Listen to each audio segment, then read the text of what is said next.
नमस्कार, Isha classes online education में आप सभी का स्वागत है। देखिएगा, जैसा कि आप लोगों ने पिछला वीडियो देखा होगा कि हम लोग रीट, आरटेट या सीटेट या यूपी टेट के जो विद्यार्थी तैयारी कर रहे हैं उनके लिए मैं शिक्षण विधियों का जो ये वीडियो लेकर आ रहा हूँ, एक पूरी सीरीज है पूरी। अगर आप यहाँ पर इस वीडियो को देखेंगे तो आप हिंदी और संस्कृत दोनों की शिक्षण विधियाँ आप लोगों की क्लियर हो जाएंगी और आने वाले किसी भी एग्जाम में जहाँ पर ये शिक्षण विधियाँ आती हैं वहाँ आप लोगों को बहुत ज़्यादा बेनिफिट मिलने वाला है। अगर आप इस चैनल पर नए हैं तो एक बार चैनल को सब्सक्राइब जरूर कर दीजिए ताकि आपको समय पर नोटिफिकेशन मिलता रहे। तो देखिए, सबसे पहला हमारा जो टॉपिक है, चाहे आप L1 के विद्यार्थी हो चाहे आप L2 के विद्यार्थी हो, दोनों के अंदर ये टॉपिक कॉमन है, यानी कि यहां पर संस्कृत भाषा शिक्षण विधि है। ये पहला बिंदु है। तो यहां पर देखिए एक शब्द आ रहा है संस्कृत भाषा, यानी कि संस्कृत भाषा की शिक्षण विधियों को हम लोग पढ़ना चाह रहे हैं। इसमें दो चीजों को आप सोचिए। तो सबसे पहले देखिए, हम बात करते हैं भाषा के बारे में। किसके बारे में बात करते हैं? भाषा। यानी ये जो भाषा शब्द है, अगर इसकी उत्पत्ति के बारे में बात करें तो ये भाषा शब्द जो है संस्कृत की जो भाष धातु है उससे हुआ है, और इस भाष धातु के अंदर टाप प्रत्यय जोड़ दिया जाए, यानी टाप प्रत्यय का जो रहता है आशेष रहता है और ये वापस से शब्द बन जाता है भाषा। ठीक है, भाषा का जो अर्थ होता है बोलना। भाषा का जो अर्थ होता है वो क्या होता है? बोलना। ठीक है, अब बात ये आती है कि ये तो आप सब जानते होंगे कि जैसे हम जितने भी मनुष्य हैं हमारे पास में, या मनुष्य की उन्नति के या उसके विकास में जो सबसे बड़ा साधन है वो क्या है? भाषा ही है। क्योंकि हमारे जो पूर्वज हैं उन्होंने जो भी ज्ञान का संचय किया उसे हम भाषा के माध्यम से ही एक पीढ़ी से दूसरी पीढ़ी में स्थानांतरित करते रहे हैं। ठीक है ना? तो भाषा एक ऐसा साधन है जिसके द्वारा मनुष्य अपने मन के भाव और विचारों को दूसरों के सामने व्यक्त करता है और दूसरे व्यक्ति के द्वारा व्यक्त किए गए जो विचार हैं उनको क्या करता है? ग्रहण करता है। अब यहां पर देखिएगा, मैं इस टॉपिक के अंदर आपको लेकर जाऊं तो उससे पहले एक छोटी सी बात आपको ये समझाना चाहता हूं कि हम लोग भाषा के बारे में बात करते हैं। आप लोग आने वाले भविष्य के शिक्षक हो और आपके पास में ये जानकारी होनी चाहिए कि विद्यालय के अंदर भाषा पढ़ाई जाती है।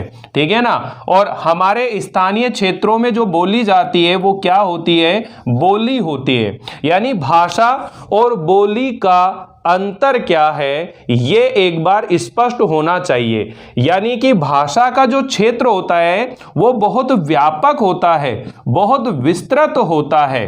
ठीक है ना? आखिर विद्यालयों के अंदर ये जो 10वीं क्लास होती है, 10वीं क्लास तक के विद्यार्थियों को हम 3 लैंग्वेज पढ़ाते हैं, यानी हिंदी, इंग्लिश और इसके अलावा अपने अपने क्षेत्र के हिसाब से एक 3rd लैंग्वेज और देते हैं, तो त्रिभाषी। ठीक है, 3 भाषाओं का ज्ञान दिया जाता है। तो वहां पर देखिए कि ज्यादातर शिक्षक किस बात की मिस्टेक करते हैं वो भी हम लोग बात करेंगे। देखिए, यहां सबसे पहले बात कर रहे हैं कि भाषा जो है, भाषा का क्षेत्र क्या होता है? व्यापक और विस्तृत होता है, और जो बोली होती है ये सीमित क्षेत्र में, ठीक है ना, सीमित क्षेत्र में बोली जाती है, और इसका जो स्वरूप होता है केवल स्थानीय होता है। कैसा होता है? स्थानीय होता है। ठीक है ना? अब यहां पर देखिए, जो भी भाषा होती है उसका अपना खुद का क्या होता है? व्याकरण होता है। ठीक है, भाषा की अपनी क्या होती है? लिपि होती है, और भाषा का अपना साहित्य होता है। ठीक है, लेकिन ये जो बोली होती है इसका ना तो व्याकरण होता है, यानी व्याकरण नहीं होता है। ठीक है, दूसरी बात है कि इसकी कोई लिपि भी नहीं होती है, और तीसरे नंबर पर है कि इसका कोई साहित्य भी नहीं होता है। तो भाषा और बोली के अंदर ये एक बड़ा अंतर है, और हम ये सोचते हैं कि हम तो जन्म से ही हिंदी बोलते हैं तो हमें हिंदी को पढ़ने की क्या जरूरत है, किंतु हम जो हिंदी बोलते हैं वो केवल हमारे स्थानीय या हमारी क्षेत्रीय बोली होती है। ठीक है, जब हम विद्यालय में जाते हैं तो वहां पर व्याकरण सीखते हैं, लिपि सीखते हैं और साहित्य का ज्ञान अर्जित करते हैं, तब वो बोली धीरे धीरे एक भाषा के रूप में हमारे अंदर, हमारे माइंड के अंदर वो चीजें जो हैं क्लियर होती जाती हैं। तो जब आप शिक्षण विधियां पढ़ रहे हो तो आपके माइंड में एक चीज क्लियर होनी चाहिए कि हमें भाषा पढ़ानी है विद्यार्थियों को, ठीक है। 1 से 5 के विद्यार्थी और 6 से 8 के जो विद्यार्थी हैं उनको हमें क्या सिखानी है, भाषा सिखानी है। और जब किसी भाषा को सिखाते हैं, जब किसी भाषा को पढ़ाते हैं तो उसके अंदर किस तरह की शिक्षण विधियों का उपयोग करना चाहिए, किस तरह की शिक्षण विधियों से उसके अंदर जो 4 कौशल होते हैं जिनको हम सुब्बोपल्ली कहते हैं, ठीक है ना, जिनको हम सुनना, बोलना, पढ़ना और लिखना, ये 4 कौशल होते हैं और इनको विकसित किया जाता है,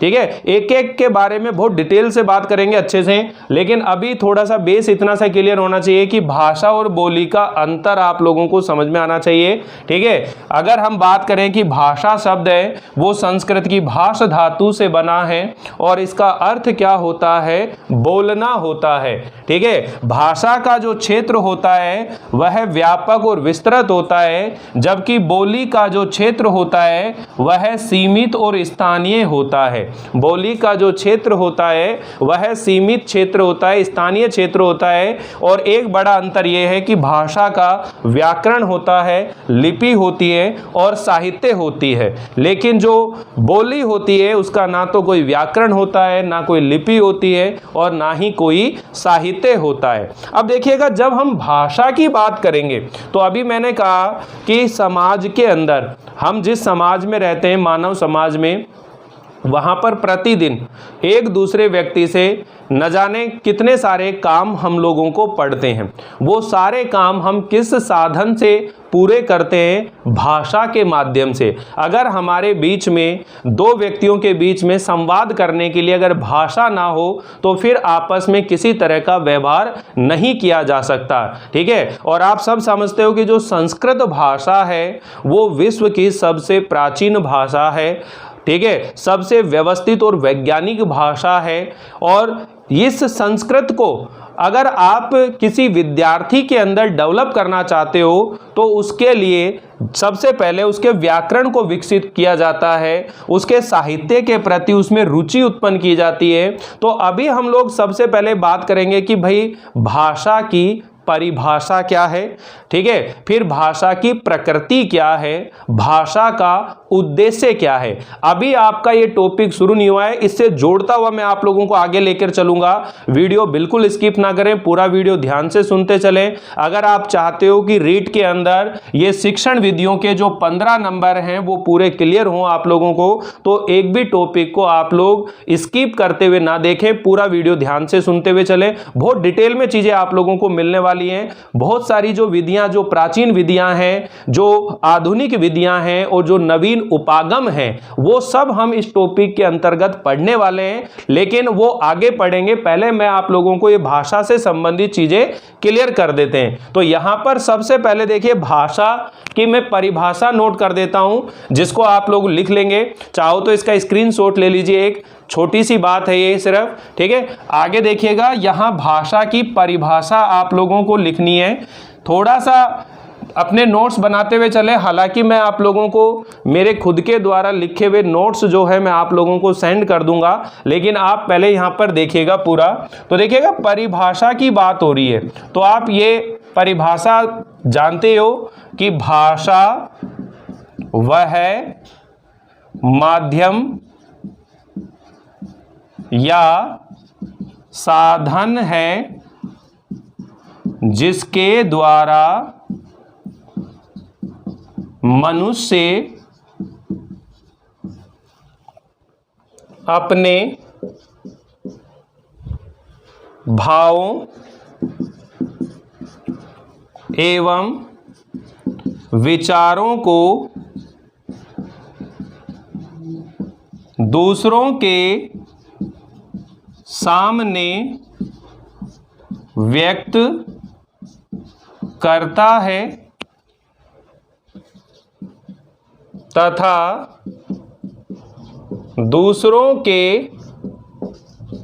द्वारा व्यक्त विचारों को ग्रहण करता है। ठीक है, यानी कि दो चीज होगी, एक हो गया अभिव्यक्ति, अब यहां से सीखते हुए चले, एक चीज हो गई अभिव्यक्ति और एक हो गया ग्रहण करना। अब यहां पर देखिएगा हमारे पास में 4 कौशल हैं जिनको विकसित करना चाहिए किसी भी विद्यार्थी के अंदर। ये 4 कौशल जो है विकसित करने चाहिए, जिसे हम किस नाम से जानते हैं, सुब्बोपल्ली के नाम से जानते हैं। ठीक है ना, सुब्बोपल्ली के नाम से जानते हैं। यहां पर देखिए, यहां सबसे पहले सुनना। अब ये जो सुनना शब्द है, इस सुनना को संस्कृत में क्या बोलते हैं, श्रवण करना। ठीक है ना, श्रवण हो गया। और यहां पर बोलने की बात हो रही है, तो बोलना मतलब संभाषण, यानी कि संभाषण। ठीक है, और अगर पढ़ने की बात आ रही है तो पढ़ने को बोलते हैं पठन। ठीक है, पठनम। अब देखिए श्रवणम, यहां पर इनके अंत में मैं जोड़ देंगे तो कोई दिक्कत नहीं है। ठीक है, श्रवणम, संभाषणम, पठनम और लिखना। अंत में क्या आता है, लिखना, जिसको हम क्या बोलते हैं, लेखनम। यानी कि ये 4 कौशल होते हैं। अब यहां पर देखिए अभिव्यक्त कर रहे हैं। अभिव्यक्त 2 तरह से कर सकते हैं। अभिव्यक्त या तो बोलकर किया जाता है, ठीक है, या फिर किसी चीज को लिखकर किया जाता है। यानी जब भी अभिव्यक्त किया जाएगा, हम अपने मन के जो भाव है या मन के जो विचार हैं उनको हम व्यक्त करेंगे। और व्यक्त करने के केवल 2 कौशल हैं। कौन से हैं, या तो बोल करके हम लोग बात कहेंगे या फिर लिख करके कहेंगे। और दूसरे नंबर पर है ग्रहण करना। अब ग्रहण कैसे करेंगे, या तो सुन करके ग्रहण करेंगे, क्या करेंगे, या तो सुन करके ग्रहण करेंगे या फिर किसी चीज को पढ़ करके ग्रहण करेंगे। ठीक है ना, सुनकर या पढ़ करके किसी चीज को ग्रहण किया जाता है। अब देखिए बोलने के अंदर, अब यहां पर शिक्षण भाषा की बात हो रही है, संस्कृत भाषा के शिक्षणों की बात हो रही है, तो मेन जो उद्देश्य आपको क्लियर होना चाहिए। भाई मैं आपसे बोलूं कि संस्कृत भाषा शिक्षण का उद्देश्य क्या है, तो उद्देश्य क्या है कि सबसे पहले जो संस्कृत भाषा हम बोल रहे हैं उसका शुद्ध उच्चारण जो है विद्यार्थियों के अंदर विकसित होना चाहिए। जो विद्यार्थी हैं उनके अंदर संस्कृत भाषा का जो उच्चारण है उसको शुद्ध उच्चारण करना आना चाहिए। एक उद्देश्य यह है कि जो भी साहित्य होता है उस साहित्य के प्रति उनके अंदर रुचि जागनी चाहिए, अभिरुचि उनके अंदर होनी चाहिए साहित्य के प्रति। ठीक है ना, तो यहां पर इन कौशलों को क्या करा जाएगा, विकसित किया जाएगा। आगे चलकर हम बात करेंगे। तो देखिएगा अभी केवल इतना ध्यान रखना है कि भाषा वह माध्यम है, वह साधन है जिसके द्वारा मनुष्य अपने भाव एवं विचारों को दूसरों के सामने व्यक्त करता है तथा दूसरों के द्वारा व्यक्त विचारों को ग्रहण करता है। तो भाषा एक ऐसी व्यवस्था है, एक ऐसी व्यवस्था बनाई गई है जिसके द्वारा मनुष्य अपने मन के भाव और विचारों को एक दूसरे के सामने क्या करता है, व्यक्त करता है। हालांकि हम कान, आंख, नाक या हमारी जो शारीरिक क्रियाएं होती हैं उनके द्वारा भी हम अपने मन के भाव और विचारों को क्या करते हैं, व्यक्त करते हैं। आपने देखा कई शास्त्रीय नृत्य होते हैं, ठीक है ना, जहां पर जो नर्तक होता है वो डांस के माध्यम से अपने भावों को क्या कर देता है, व्यक्त कर देता है।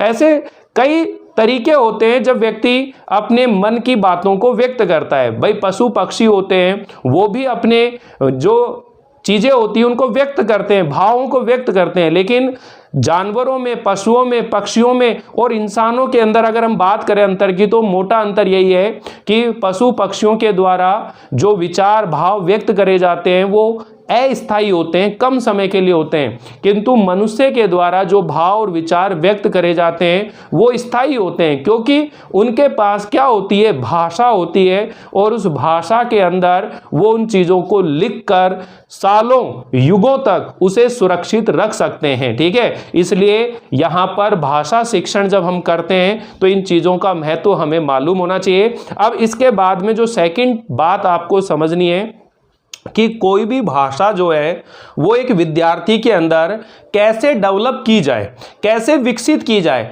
तो भाषा की जो प्रकृति है, भाषा की प्रकृति क्या होती है, ये हमको समझ में आना चाहिए। देखिए, सभी विद्यार्थियों से निवेदन है, अगर आप चैनल पर नए हैं तो एक बार चैनल को सब्सक्राइब जरूर करें, क्योंकि आप लोगों को पूरी डिटेल के अंदर शिक्षण विधियां मिलने वाली हैं। और एक दूसरी सीरीज मैं शुरू कर रहा हूं जिसके अंदर हिंदी व्याकरण शुरू करेंगे, और जब हिंदी व्याकरण कंप्लीट हो जाएगी तो उसके बाद संस्कृत व्याकरण मैं आप लोगों को पढ़ाऊंगा। यानी कंप्लीट रीड का कोर्स यहां इस चैनल पर आप लोगों को मिलने वाला है। साथ ही कई विद्यार्थियों के अंदर अशुद्धि को लेकर के बहुत सारी भ्रांतियां होती हैं, शब्दों को अशुद्ध लिखते हैं, मात्राओं की अशुद्धियां करते हैं, ठीक है। तो वो शुद्ध अशुद्ध का जो टॉपिक है वो भी एक नए अंदाज में आप लोग इस चैनल के ऊपर पढ़ेंगे। तो आप जुड़े रहिए, बने रहिए। आगे देखिए, मैं आप लोगों के सामने बात कर रहा हूं भाषा की प्रकृति, ठीक है। अब भाषा की जो प्रकृति है उसको कुछ बिंदुओं के आधार पर हम लोग समझेंगे। सबसे पहली बात आती है कि जो भाषा है वो एक अर्जित संपत्ति है। अब इसका क्या मतलब भाई, कि जो भाषा है वो अर्जित संपत्ति, यानी भाषा को हम क्या कर सकते हैं, अर्जित किया जा सकता है भाषा को, ठीक है। भाषा जो है कोई पैतृक संपत्ति नहीं है जिसको पिता की संपत्ति समझते हैं, और पिता जो है उस ज्ञान को, जैसे पिता की दौलत होती है, पिता के पास में जो भी संपत्ति होती है, पिता की मृत्यु के बाद में वो सारी संपत्ति उसके बच्चों को मिल जाती है। लेकिन ये जो भाषा होती है ये कोई पैतृक संपत्ति नहीं होती है, इसे अर्जित किया जाता है, यानी इसको कमाया जाता है, ठीक है। यानी भाषा एक अर्जित संपत्ति, पॉइंटों में समझते चलेंगे। भाषा की प्रकृति, अब भाषा की प्रकृति के बारे में हो रहे हैं, यानी भाषा का जो स्वभाव होता है, भाषा का जो गुण होता है, भाषा का स्वभाव या गुण ही भाषा की प्रकृति कहलाती है।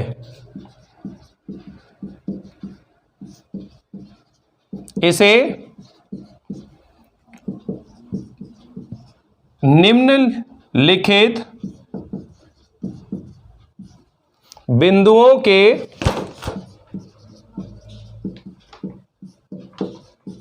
आधार पर, इसे निम्नलिखित बिंदुओं के आधार पर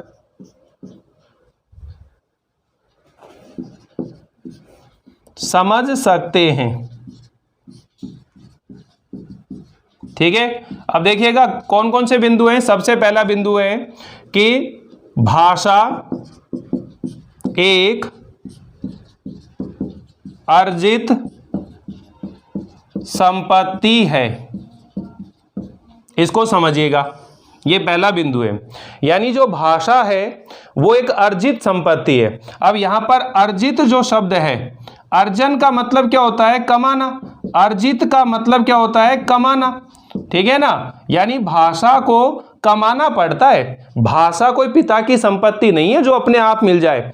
देखिए, बालक जिस परिवार में रहता है उस परिवार का वातावरण क्या है, उस वातावरण से एक बालक क्या करता है, भाषा को सीखता है।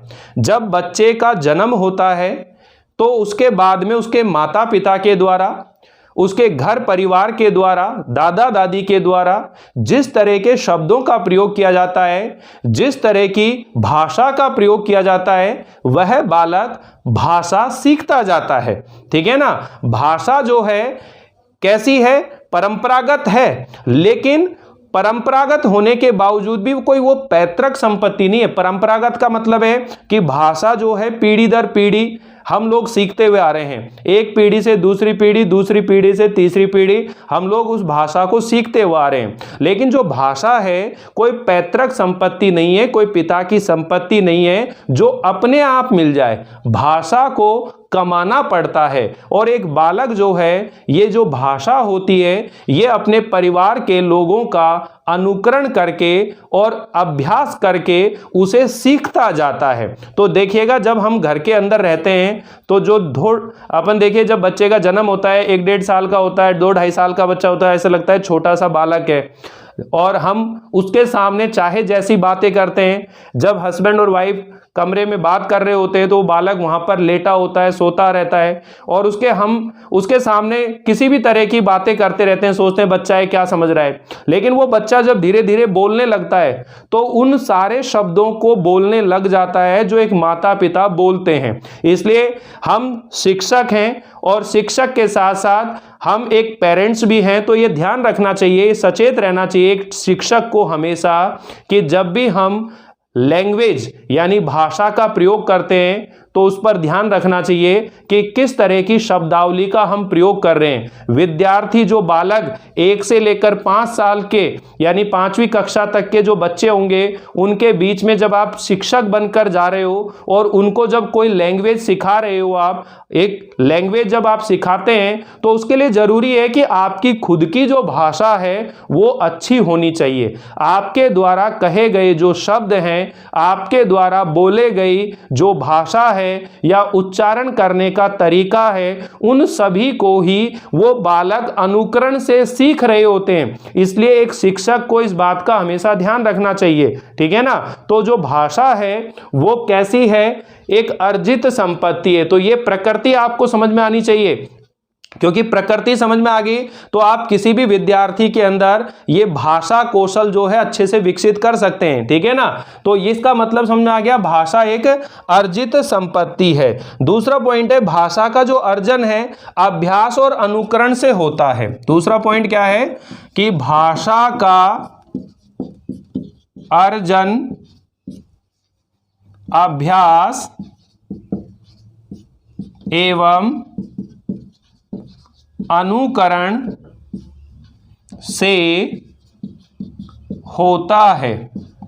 यानी कोई भी जो भाषा है उसका अर्जन उसको कैसे कमाता है कोई भी व्यक्ति, या तो अभ्यास करके, प्रैक्टिस करके या अनुकरण करके वो सीखता है। यानी जो बालक होता है वो घर के अंदर माता पिता के द्वारा, दादा दादी के द्वारा, घर परिवार के अन्य सदस्यों के द्वारा जो शब्द बोले जाते हैं, जो बातें कही जाती है, उसे बालक बोल बोल करके बार बार अभ्यास करता है और अपने बड़ों के द्वारा बोली गई जो शब्दावली है उसका क्या करता है, वो अनुकरण करता है। इस तरह उस बालक के अंदर धीरे धीरे भाषा जो है विकसित होती जाती है। अब देखिए बहुत से ऐसे पेरेंट्स होंगे, जैसा आप एक ही मोहल्ले के अंदर रह रहे हो लेकिन उसके अंदर कई घरों के अंदर आप देखेंगे कि जो बालक पलते हैं उनके व्यवहार में, उनके आचरण में, उनकी लैंग्वेज में बहुत बड़ा अंतर मिलता है। और ये कारण होता है कि उनके माँ बाप जैसा बोलते हैं वो बालक उस वातावरण में उसी तरह की शब्दावली को सीखता है, ठीक है ना। हम बालक से कहते हैं कि आप क्या कर रहे हो तो वो पलट के हमसे यही जवाब देगा कि आप क्या कर रहे हैं। और अगर हम बालक से कहेंगे अबे ओए यहाँ क्या कर रहा है तू, तो वो फिर उसी तरह से बोलेगा। तो कहने का मतलब है कि जब बालक आपके घर में छोटा बच्चे होता है तो उस बच्चे के अंदर वो भाषा कैसे विकसित हो रही है। हम भी कभी छोटे थे तो हमारे माँ बाप की जो बोली है, हमारे माँ बाप की जो आदतें हैं वो हमारे अंदर आ गई और हमारी आदतें जो है हमारे बच्चों के अंदर आ जाती है। तो उसका कारण क्या है, क्योंकि हम वहां पर जो भाषा बोल रहे होते हैं उसका प्रभाव पड़ रहा होता है। तो ये दो टॉपिक आपको अच्छे समझ में आने चाहिए कि भाषा की प्रकृति क्या है, कि भाषा एक अर्जित संपत्ति है, ये कोई पैतृक संपत्ति नहीं है जो अपने आप मिल जाती है, इसे कमाना पड़ता है। और यह बालक कैसे कमाता है, यह अनुकरण के द्वारा और अपने वातावरण के द्वारा कमाता है, ठीक है। दो चीज ध्यान रखना। दूसरी क्या है कि भाषा का जो अर्जन होता है वो अभ्यास और अनुकरण से होता है। भाषा को जब कमाने की बात हो रही है तो किससे होती है, अभ्यास और अनुकरण से होता है, ठीक है। तीसरा पॉइंट जो ध्यान रखना है, भाषा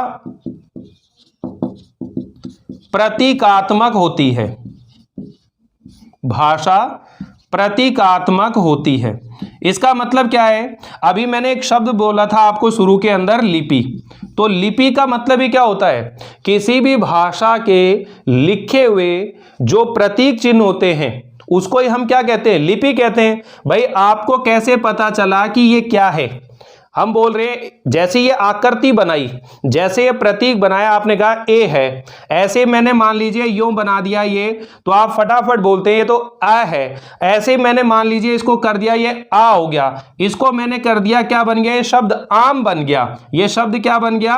आम बन गया। जैसे मैंने ये शब्द लिखा, आपके सामने आम की आकृति जो है उभर कर आ गई। जैसे मैं आपसे कहूं कि ये क्या लिखा है, हाथी, तो आपके सामने हाथी की जो आकृति है वो उभर कर आ जाती है। यानी जो भाषा होती है वो प्रतीकात्मक होती है, यानी प्रतीकों के अंदर होती है।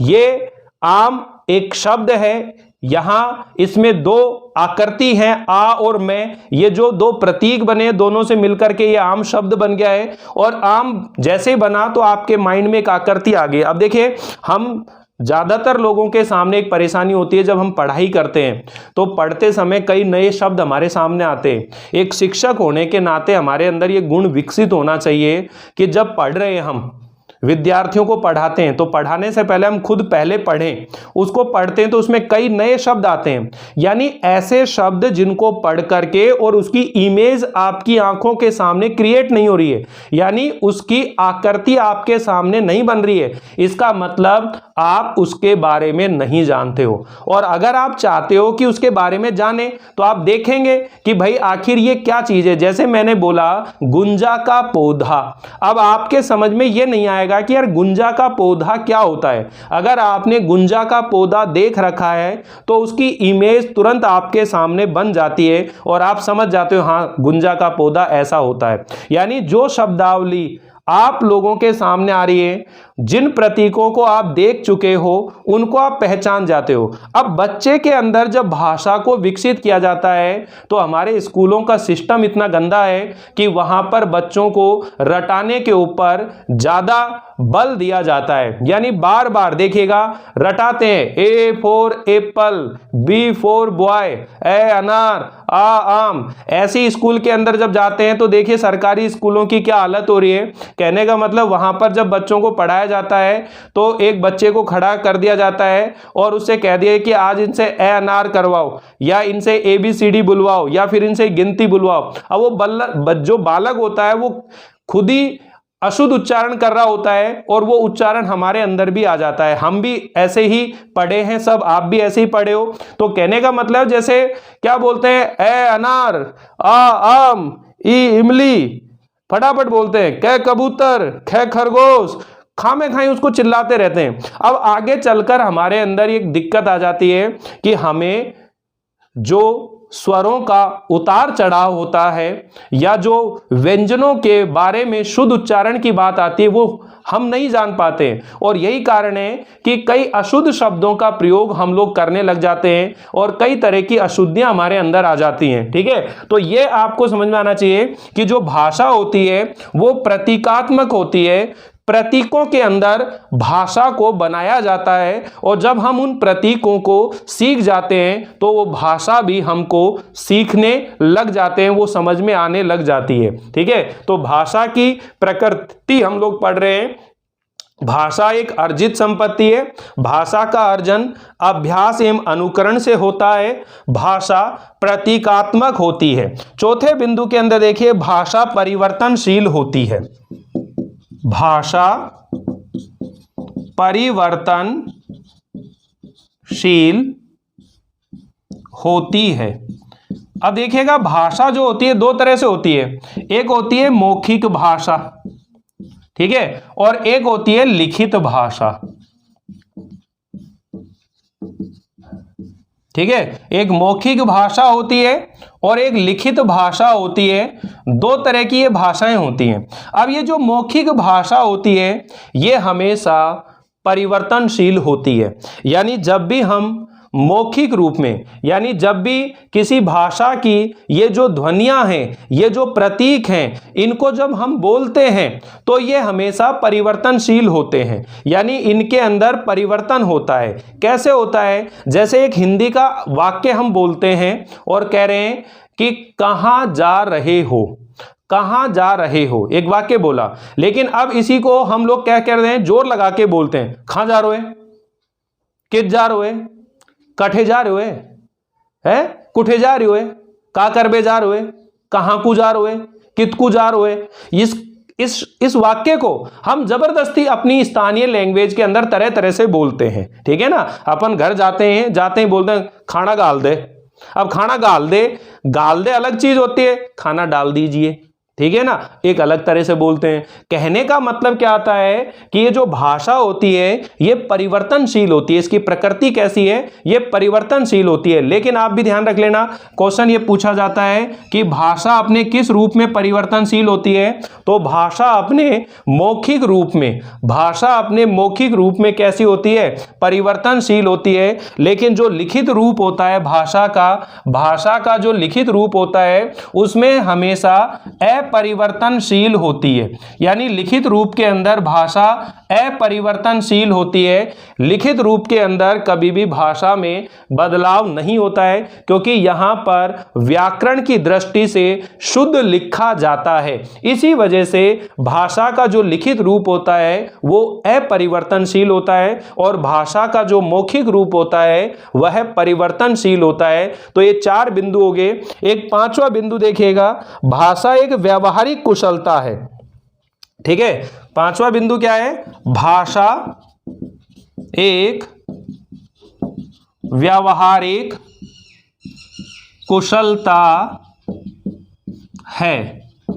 भाषा एक व्यावहारिक कुशलता है, यानी इसका मतलब यह हुआ कि भाषा कोई ज्ञान का विषय नहीं है। जैसे आप हिस्ट्री पढ़ते हो, आप पॉलिटिकल पढ़ते हो, आप मैथ पढ़ते हो, साइंस पढ़ते हो, ठीक है ना, वहां पर आपको कुछ डिजिट, कुछ डेटा याद करा दिया जाता है तो आपको उसकी नॉलेज है। जैसे अभी मैं आप लोगों से बात करूंगा, ठीक है, हिस्ट्री के बारे में, तो आप फटाफट बता देंगे, ज्योग्राफी के बारे में बता देंगे, गणित के बारे में बता देंगे। लेकिन जैसे अभी मैं आपको संस्कृत भाषा के बारे में थोड़ी सी वर्णमाला पढ़ा दूं, थोड़ा सा साहित्य पढ़ा दूं और फिर मैं आपसे कहूं कि चलो आपको अब थोड़ा ज्ञान हो गया है, नॉलेज हो गई है, अब आप संस्कृत बोलना शुरू कर दीजिए, तो आप कहेंगे कि नहीं हो सकता। तो कहने का मतलब है कि भाषा की जो प्रकृति है वो ये है कि भाषा एक व्यावहारिक कुशलता है, यानी भाषा ज्ञान का विषय नहीं है, बल्कि भाषा को सीखने से, उसे अभ्यास के द्वारा, अनुकरण के द्वारा उसे बार बार प्रैक्टिस करके सीखी जाती है, उसे व्यवहार में लाई जाती है, तब जाकर के उस भाषा में कुशलता प्राप्त की जाती है। तो यहां पर आप ये भी ध्यान रखेंगे, भाषा एक व्यावहारिक कुशलता है। भाषा क्या है, एक व्यावहारिक कुशलता है। तो देखिएगा ये 5 बिंदु आप लोगों को मैंने बताए। एग्जाम के अंदर इस टाइप से क्वेश्चन बहुत कम चांस है आने की, लेकिन फिर भी आप लोग इस तरह से ध्यान रखेंगे कि भाषा की प्रकृति कौन सी नहीं है। यानी भाषा की प्रकृति के अंदर ध्यान रखेंगे, भाषा अर्जित संपत्ति है, ठीक है। भाषा का जो अर्जन है वो अभ्यास और अनुकरण से आता है, ठीक है। भाषा कैसी होती है, प्रतीकात्मक होती है, ठीक है। भाषा परिवर्तनशील होती है, भाषा व्यावहारिक कुशलता है। भाषा क्या है, व्यावहारिक कुशलता है। तो ये जो बातें हैं ये आपके माइंड में होनी चाहिए। भाषा परिवर्तनशील होती है, भाषा प्रतीकात्मक होती है, ठीक है, और भाषा का अर्जन अभ्यास और अनुकरण से होता है, और भाषा एक अर्जित संपत्ति है, ठीक है। इसके बाद हम लोग बात करेंगे कि जो भाषा है उसके शिक्षण का उद्देश्य क्या होता है। फिर हम पढ़ेंगे, हमारा ये टॉपिक शुरू हो जाएगा कि संस्कृत भाषा शिक्षण विधियां। इसके अंदर 3 तरह से विधियों को हम पढ़ेंगे। प्राचीन विधियां जिनको हम परंपरागत विधि बोलते हैं, फिर उसके अंदर हमारी आधुनिक विधियां जिनको नवीन विधियां भी बोलते हैं, और एक होते हैं नवीन उपागम। जो प्राचीन विधियां हैं जिनको हम परंपरागत विधियां कहते हैं, उसके अंदर हम सबसे पहले पढ़ेंगे पाठशाला विधि। यानी पाठशाला जो विधि है जिसको हम व्याकरण पद्धति भी कहते हैं, व्याकरण प्रणाली भी कहते हैं, ठीक है ना। और एक ऐसी प्राचीन पद्धति है जहां गुरुकुलों के अंदर आश्रमों के अंदर जब शिष्य पढ़ने जाते थे तो वहां गुरु कैसे मौखिक रूप में शिक्षा देते थे, वहां पर ज्यादातर जो ज्ञान होता था वो मौखिक रूप से होता था। तो बहुत अच्छे से आप लोगों को ये सब चीजें समझ में आने वाली है। अभी थोड़ा सा ये बेस बनाने में आप लोगों को हो सकता है कि एक बार थोड़ा सा नयापन लग रहा हो, फिर यहां से आगे सारे टॉपिक आपको जुड़ते हुए चले जाएंगे। इनके पेपर में कौन कौन से क्वेश्चन आए हैं और कौन कौन से क्वेश्चन आने की संभावना है, उन सभी विषयों के ऊपर भी हम लोग चर्चा करेंगे। तो वीडियो पूरा देखें, स्किप ना करें, तभी आप लोगों को कुछ चीजें समझ में आएंगी। तो एक बार आप स्क्रीनशॉट ले लीजिए, फिर मैं आप लोगों को इसका उद्देश्य बताता हूं कि आखिर भाषा का उद्देश्य क्या होता है। ठीक है, तो चलिए मैं इसको मिटा देता हूं।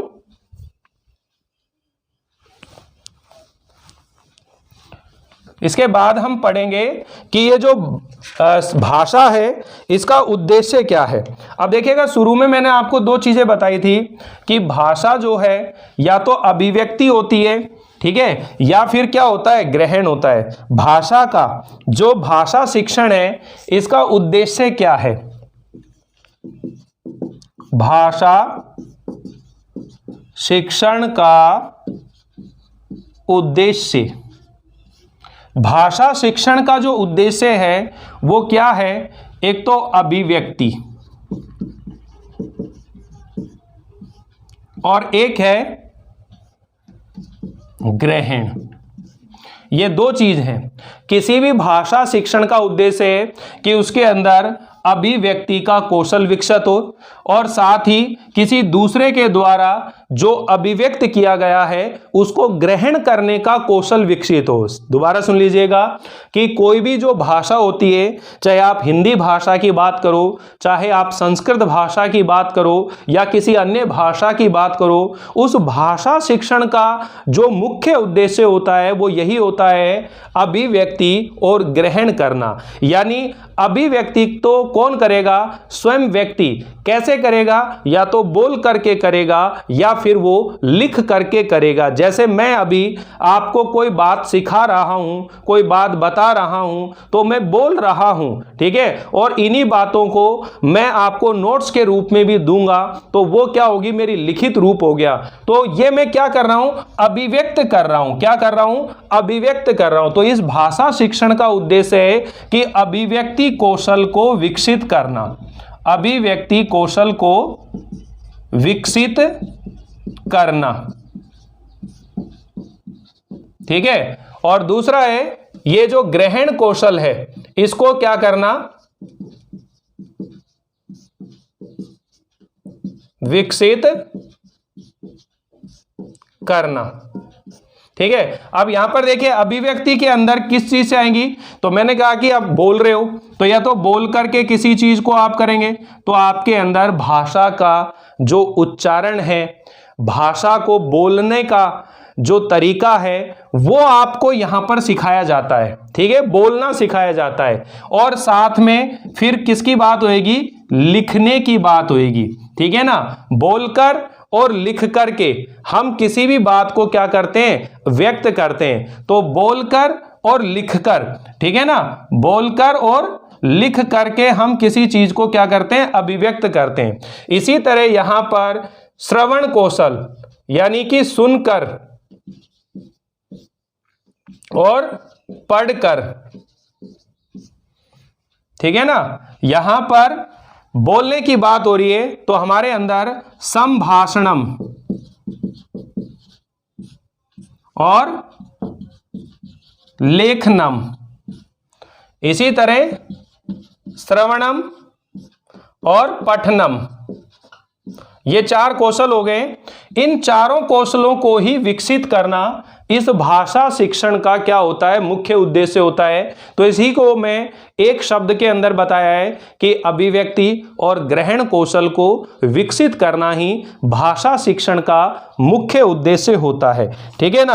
अब यहां पर देखिएगा कि जो संस्कृत भाषा है वो विश्व की सबसे प्राचीन भाषा है और जितने भी प्राचीन लोग थे, प्राचीन भारतीय जो ऋषि मुनि थे, उन्होंने जो भी ज्ञान का संचय किया उसे भाषा के अंदर उसको संग्रहित कर लिया और फिर आगे आने वाली जो पीढ़ी है उनके द्वारा संचय जो ज्ञान है उसको पढ़ करके या किसी व्यक्ति से सुन करके और उसको क्या कर रहे हैं, ग्रहण कर रहे हैं, ठीक है ना।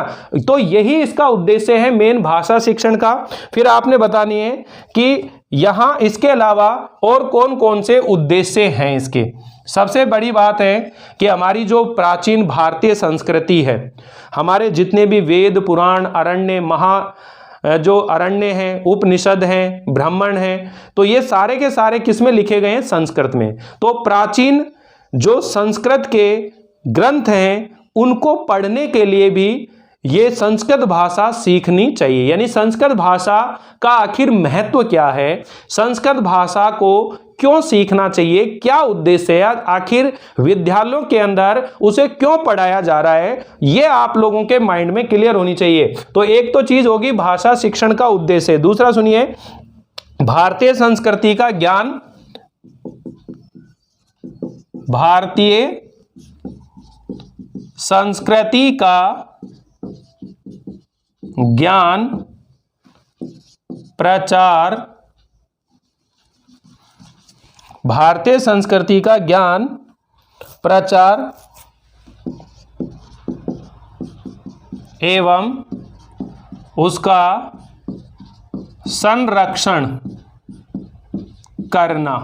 तो पहला उद्देश्य तो यह है कि हमारी जो प्राचीन संस्कृति है, भारतीय संस्कृति है, उसका ज्ञान विद्यार्थियों को हो, ठीक है, उसका प्रचार जो है पूरे देश के अंदर विदेश के अंदर हो सके और आने वाली पीढ़ी उसको क्या कर सके, संरक्षित कर सके, उसकी रक्षा कर सके।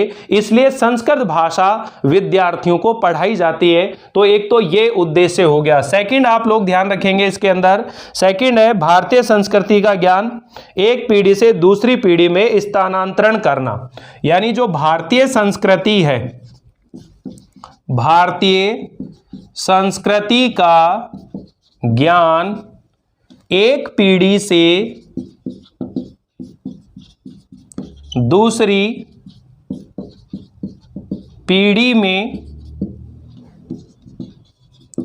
स्थानांतरण करना। ये दूसरा है कि भारतीय जो संस्कृति है उसका ज्ञान जो है एक पीढ़ी से दूसरी पीढ़ी के अंदर उसको ट्रांसफर करना। यानी हमारी भारतीय संस्कृति का जो भी ज्ञान है वो एक पीढ़ी से दूसरी पीढ़ी के अंदर ट्रांसफर करना, स्थानांतरण करना है। इसलिए संस्कृत भाषा का शिक्षण आवश्यक है। तो भाषा शिक्षण का ये दूसरा उद्देश्य है। तीसरे नंबर पर जो उद्देश्य है वो आपको ध्यान रखना है, राष्ट्र के प्रति, अपनी संस्कृति के प्रति सम्मान और भावात्मक एकता का विकास करना। यानी हमारे राष्ट्र के प्रति, संस्कृति के प्रति मान सम्मान एवं भावात्मक एकता का विकास करना। हमारे राष्ट्र के प्रति, हमारी संस्कृति के प्रति आज आप देखिएगा हमारे देश के अंदर क्या स्थिति हो रही है कि हम खुद ही अपनी संस्कृति को भला बुरा कह रहे हैं और विदेशों के अंदर हमारी संस्कृति का डंका बज रहा है। हमारी जो भारतीय आर्य संस्कृति है वो एक ऐसी वैज्ञानिक संस्कृति, एक ऐसी जीवन शैली है, अगर उसे अपनाया जाए तो हमें लगता है कि हम जीवन में कभी भी किसी भी तरह से मुसीबत में नहीं आ सकते। लेकिन जैसे जैसे हमने प्रकृति के साथ छेड़छाड़ किया है तो देश की स्थिति देखिएगा कैसी हो रही है। तो कुल मिलाकर हमें क्या करना है, हमारी जो संस्कृति है, हमारा जो राष्ट्र है, उसके प्रति मान सम्मान की भावना का क्या होना चाहिए, विकास होना चाहिए, ठीक है, और उसके प्रति एक भावात्मक एकता होनी चाहिए। संस्कृत में एक श्लोक होता है कि जिस व्यक्ति की, जिस राष्ट्र के प्रति ना तो पैतृक भावना होती है, ठीक है ना, और ना ही वहां पर किसी तरह की राष्ट्र भावना होती है, तो वह उस देश के प्रति किसी भी तरह से अपनेपन की भावना उसके अंदर विकसित नहीं हो सकती। तो यानी कि एक व्यक्ति के अंदर अपने राष्ट्र के प्रति अपनेपन की भावना होनी चाहिए। अब देखिए जापान के अंदर जब जाते हैं तो वहां विद्यार्थियों को बचपन से ही राष्ट्र भावना जो है बिल्कुल ठूस ठूस करके उनके अंदर भरी जाती है। और यही कारण है कि जापान जो इतना विकसित, इतना डेवलप जो है देश है, हमारे देश के अंदर शिक्षा का जो स्तर है वो बिल्कुल गिरता जा रहा है। यही कारण है कि यहाँ पर ऐसी स्थिति उत्पन्न होती है। तो सबसे बड़ी बात है कि जब भी हम भाषा सिखाते हैं बच्चों को, तो ये जरूरी है कि उन बालकों के अंदर अपने राष्ट्र के प्रति, अपनी संस्कृति के प्रति मान सम्मान और भावात्मक एकता का क्या होना चाहिए, विकास करना चाहिए। ठीक है। चौथा पॉइंट एक और है, यानी कि संस्कृत भाषा का, जो भी बालक हैं संस्कृत भाषा का सामान्य ज्ञान देना। ठीक है। और एक है संस्कृत भाषा का शुद्ध उच्चारण सिखाना। अब ये संस्कृत भी अपन अशुद्ध बोलते हैं, वास्तव में इसको क्या बोलते हैं, संस्कृत। क्या बोलते हैं इसको, संस्कृत बोलते हैं। अभी हम लोग आगे शिक्षण विधियों के अंदर जब चलेंगे तो वहां पर और भी बहुत सी बारीकी से इन चीजों को पढ़ते हुए चलेंगे। आज के इस वीडियो के अंदर देखिए हम लोगों ने सबसे पहले पढ़ी है कि ये जो भाषा शब्द है, इस भाषा शब्द की उत्पत्ति कैसे हुई है। तो ये भाष शब्द जो है भाष धातु से बना है संस्कृत की, और इसमें टाप प्रत्यय जुड़ने से ये भाषा शब्द बन जाता है और इसका अर्थ होता है बोलना। फिर हमने भाषा की क्या पढ़ी है, परिभाषा पढ़ी है। यानी भाषा की परिभाषा क्या है कि भाषा वह माध्यम है, वह साधन है जिसके द्वारा मनुष्य अपने भाव और विचारों को दूसरों के सामने व्यक्त करता है तथा दूसरों के द्वारा व्यक्त किए भाव और विचारों को क्या करता है, ग्रहण करता है। तो अभिव्यक्ति और ग्रहण ये दो क्रियाएं हमारे बीच में चलती है। तीसरे नंबर पर हम लोगों ने पढ़ी है कि भाषा की प्रकृति क्या होती है। ठीक है ना, भाषा की प्रकृति। तो हम इसके अंदर 5 पॉइंट पढ़े हैं कि भाषा जो है एक अर्जित संपत्ति है। भाषा जो है एक अर्जित संपत्ति है। दूसरा है भाषा का जो अर्जन है वो अभ्यास और अनुकरण के द्वारा किया जा सकता है। भाषा प्रतीकात्मक होती है। तीसरा पॉइंट है भाषा प्रतीकात्मक होती है। चौथा पॉइंट है भाषा परिवर्तनशील होती है। ठीक है ना, और भाषा एक व्यावहारिक कुशलता होती है। भाषा एक व्यावहारिक कुशलता होती है। तो ये भाषा की प्रकृति के बारे में पढ़ा है। फिर आगे बिंदु जो पढ़ा है अभी चल रहा है, भाषा शिक्षण का उद्देश्य क्या है। भाषा शिक्षण का उद्देश्य क्या है, भाषा शिक्षण का उद्देश्य। तो आप इसके अंदर ध्यान रखिएगा, भाषा शिक्षण का मुख्य उद्देश्य है कि बालक के अंदर अभिव्यक्ति और ग्रहण कौशल को विकसित करना। अर्थात जो अभिव्यक्ति के 2 कौशल हैं और ग्रहण के 2 कौशल हैं, यानी इन चारों कौशलों को विकसित करना ही भाषा शिक्षण का उद्देश्य है। किंतु इनके अलावा भी बहुत से उद्देश्य हैं कि हमारी जो भारतीय संस्कृति, उसका ज्ञान, उसका प्रचार और उसका संरक्षण करना, संस्कृत साहित्य के प्रति बालकों के अंदर रुचि उत्पन्न करना, संस्कृत भाषा का शुद्ध उच्चारण सिखाना उनको। ठीक है ना, साथ ही ये भारतीय संस्कृति का जो ज्ञान है वो एक पीढ़ी से दूसरी पीढ़ी के अंदर ट्रांसफर करना। ठीक है, और राष्ट्र के प्रति, संस्कृति के प्रति मान सम्मान एवं भावात्मक एकता का विकास करना, ये इस भाषा शिक्षण का क्या है, उद्देश्य है। तो आप ये जो नोट्स मैंने अभी बना रखे हैं आप स्क्रीनशॉट भी ले सकते हैं। बाकी मैं अपने द्वारा हैंड रिटन लिखे हुए नोट्स जिनको आप पढ़ेंगे तो एक बार पढ़ करके ही आपको सब चीजें क्लियर हो जाएंगे। तो एक बार निवेदन यही है कि अगर आप चैनल पर नए हैं तो सब्सक्राइब करें। अगर वीडियो पसंद आया हो तो ज़्यादा से ज़्यादा विद्यार्थियों को शेयर कीजिएगा ताकि उनको भी ये क्लास मिल सके। अगले वीडियो के अंदर हम लोग शिक्षण विधियों को शुरू कर देंगे और शिक्षण विधियों के अंदर सबसे पहले हम लोग ये पढ़ेंगे कि शिक्षण विधियों को कितने तरह से विभाजित किया है। उसके अंदर प्राचीन जिनको परंपरागत शिक्षण विधियां कहते हैं उसमें पाठशाला विधि, ठीक है, और भंडारकर विधि, व्याकरण अनुवाद विधि जिसको कहते हैं वो भी हम लोग पढ़ने वाले हैं। तो पहले पूरी डिटेल के अंदर पढ़ेंगे पाठशाला विधि को, प्राचीन विधि को। इस वीडियो को अगर आप देखते रहेंगे, सीरीज को आप देखते रहेंगे, तो सारी शिक्षण विधियां बड़े ही शानदार तरीके से क्लियर हो जाएंगी। जब हमारा ये जो पहली यूनिट क्लियर होगी भाषा शिक्षण विधि की, तो इससे संबंधित संस्कृत भाषा में जो क्वेश्चन एग्जाम में आ चुके हैं वो क्वेश्चन मैं आप लोगों को कराऊंगा, और आने वाले क्वेश्चन कौन कौन से हो सकते हैं उनकी डिटेल भी मैं आप लोगों के सामने शेयर करूंगा, चर्चा करूंगा। तो एक विश्वास के साथ आप जुड़े रहिए, बने रहिए।